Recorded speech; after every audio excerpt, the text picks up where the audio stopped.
Okay, first of all, I'm going to check the output of the radio. Should be about 10 watts. And I'm going to transmit. Oops. There you go, 10.90. So almost 11 watts. Flat match. And that's at 146. Okay.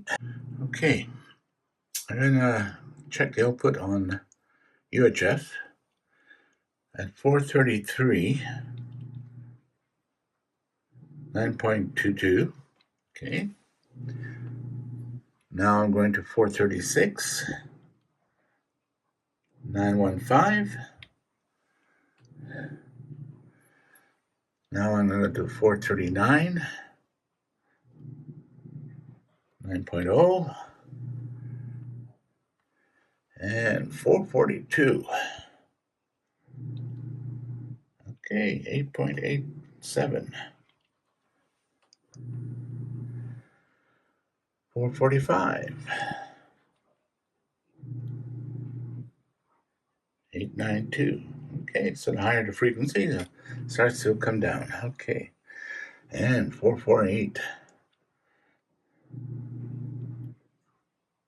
There you go. Okay. On a dummy load, I checked all the various portions of the band, but I'm going to use 146 for my testing, and we'll see how that Nagoya works. Okay, this is the setup. Try to eliminate as much of the coax. Unfortunately, I have to use some of the connectors. And the first thing I notice, let me see if I can get this focus. There's a bit of a solder buildup on the tip, which stops me from inserting it into this unit. So I have to clean it with a knife. Okay, actually, there was quite a bit of solder on the tip. And I got pretty well most of it off now. So I got it plugged in here. Everything's tight. I guess I'll have to power this up. Okay, let's see what we got. Okay, let's try this again. I didn't have it fully screwed in. Okay, let's go. Yeah, 8.15 watts. And I'm almost doing 11. RB-50 is very lossy, 15 feet. Let me unroll it. Okay, let's see what we got here. Try one more time. 8.2. So unrolling the coil doesn't seem to make any difference, or very little. So 11 watts versus more or less 8 watts. That's 3 watts lost. So if I was to use this brand new RB-50 Nagoya, it's a normal loss for an RG58. They have their name on it. You lose 3 watts. You're putting out 11, you have 8. So any of my other units, if their output is 8 watts, it's equivalent in quality with the Nagoya. I do have one at 6 watts, which tells me there's a contamination or something of that sort. It has been outside, so I'd probably explain it. Water, whatever, or even the door crimping it a little bit over a period of time. And the other one, which was at 2 or 3 watts loss, it hasn't been out that much, so I was quite surprised. A lesson learned.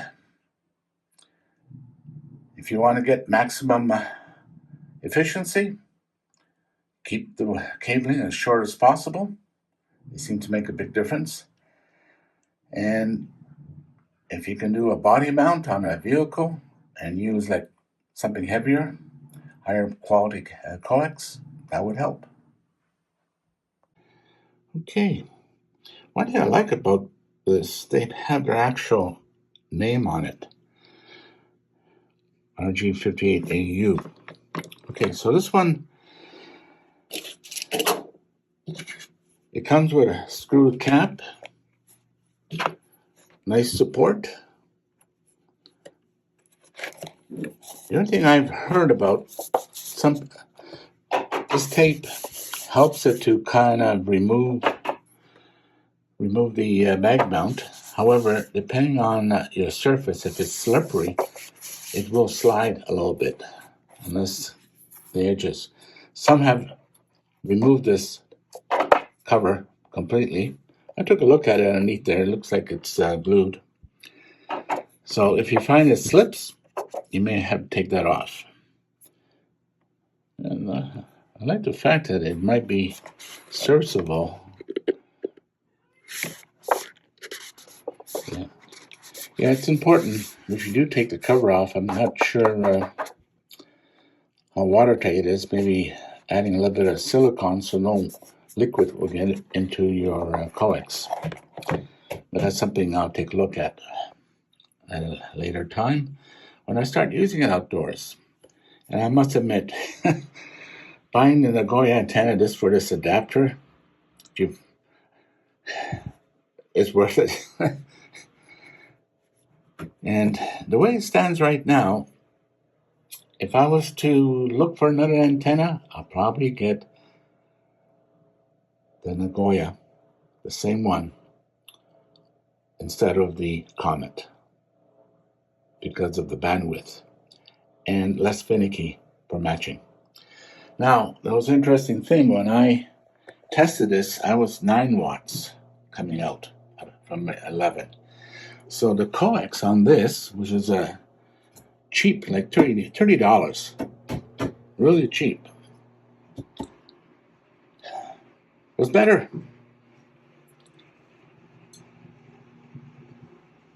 Not all RG58 qualities. It's the same. I know it's at least 15 feet. Same length. So there you go. I do like this mount. It works nice.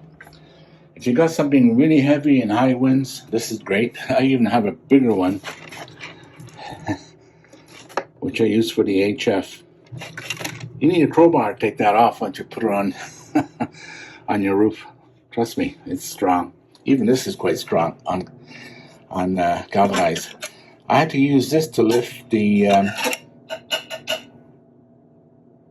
Nagoya, the one I just was reviewing.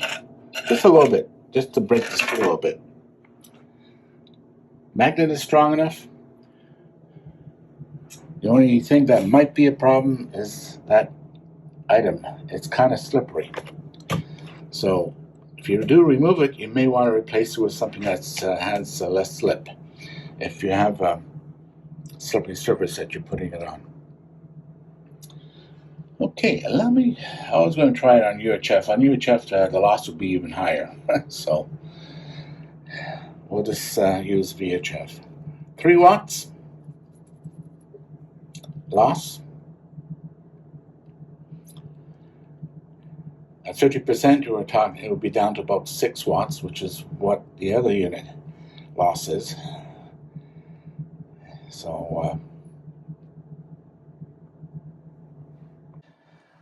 So loss-wise, 11 versus the 8, something like 33%, more or less. Just calculating in my head. Anything I could suggest, if it's less than 8 watts, you got a problem. But it'd be nice if we can reduce the loss. Hopefully this is a benefit to someone, and it does support the claim and the testing that I did on the previous video. I can definitely recommend their antenna. I can't find no fault with this. It would be nice if they can come up with better quality coax, but that's pretty well standard. and let you start modifying your own. Again, take care, have a nice day, and it would be appreciated if you have not subscribed. Thank you. Let me mention about this, how cheap it was. When it arrived, it was nuts floating inside. I was about ready to return it, but when I took a close look, it looked very serviceable. So I took it apart, and sure enough, the nut came off. And I noticed there was no lock nuts at all, just a nut and screw. So I did put a lock nut on one of them, but I didn't open the other one. If and when I do use this on a vehicle, I will take it apart, ensure that there is lock nuts and probably some Loctite. Nothing worse to be responsible for an accident. You're traveling on the highway, and hopefully it never causes anything fatal either. It's too bad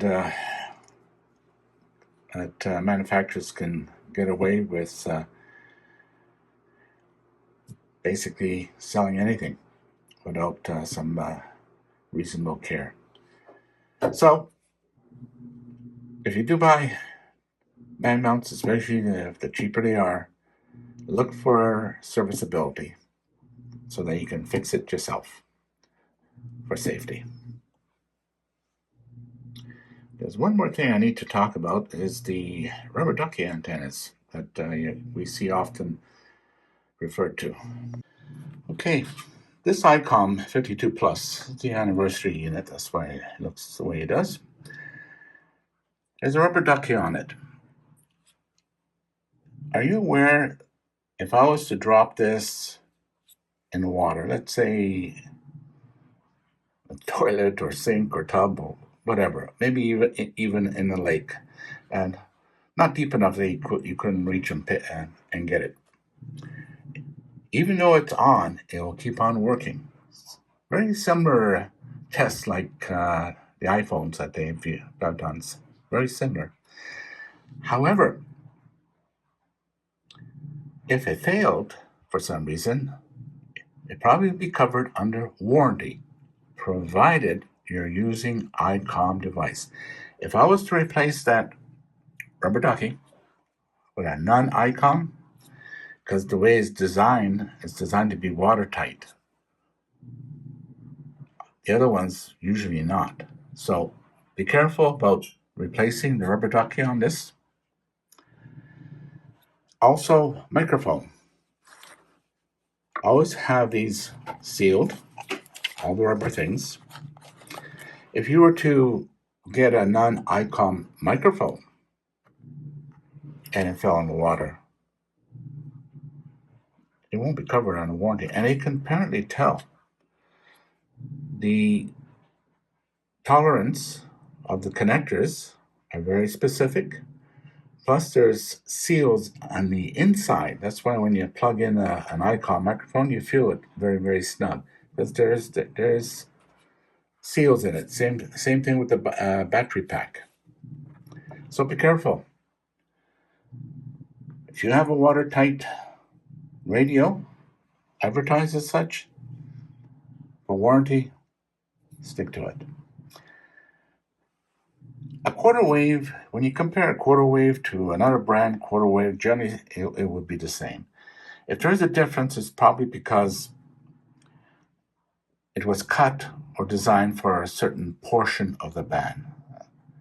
So that's going to have an effect when you're making comparisons. The other thing that could affect performance is the quality, the build, and the type of material that they use.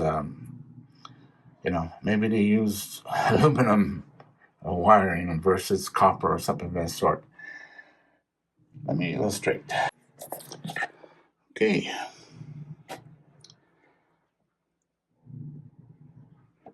Probably hard to see. Some of the pins, it's just compressed. And with a very thin wire soldered for the ground.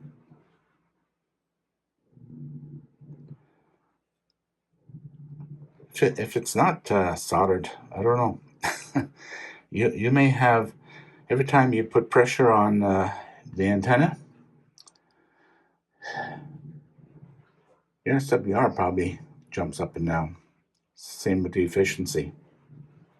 So a lot of these are just shoved in and compressed. So quality makes a difference. And another thing I find with some of these, as you turn it on onto your radio, usually the case or the bottom would touch your chassis and stop you from turning. But in some areas, because of the length, you can end up turning, and before you know it, you break a lead inside. So keep an eye out for that. Be careful. I try hard to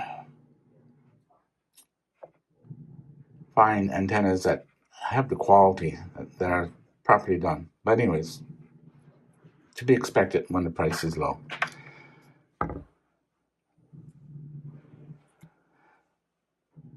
I have the 19-inch, but you know something? I never use it because it's too bulky for general use. If I need to extend my range, I'll just use the mag mount. So, anyways, thought I'd throw this in, even though I said adios earlier. Hopefully, you didn't stop right away and miss this portion. I have a tendency of doing that, don't I? Take care. To put